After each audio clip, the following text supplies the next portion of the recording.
Dari kebakaran di Sungai 3.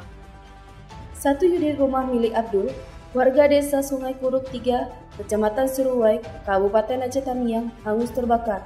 Akibat peristiwa ini, istri beserta kedua anaknya dinyatakan meninggal dunia. Korban kebakaran yang menghanguskan rumah semi permanen tersebut adalah seorang ibu berusia 37 tahun, balita umur 2,5 tahun, dan bayi berusia 2 bulan yang diketahui sedang tidur siang bersama. Sedangkan sang suami tidak berada di rumah lantaran sedang bekerja. Salah seorang tetangga korban, Rusdin, mengatakan warga setempat yang ikut membantu memadamkan api tidak mengetahui bahwa di rumah tersebut ada korban beserta anaknya. Karena kondisi rumah yang sepi, jadi warga mengira bahwa rumah tersebut tidak ada orang. Jadi kami ambil air berteroyong sama-sama. Jadi dalam 15 menit ya, setengah jam 1 jam, setengah jam, maka api itu mati.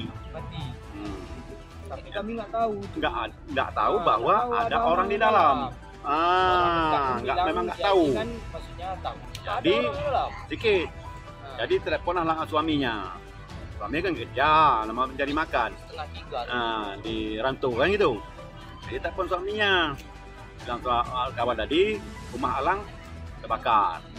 Jadi ada bini rumah. Ada bini rumah enggak? Ada. Bini sama anak ada di rumah. Jadi begitu kami tengok, memang betul. Ada mayatnya. Ketiga. Itu aja. Saat ini, ketiga korban sudah dimakamkan di tempat pemakaman umum setempat. Dari Aceh Tamiang, Seli Novita melaporkan untuk Puja TV.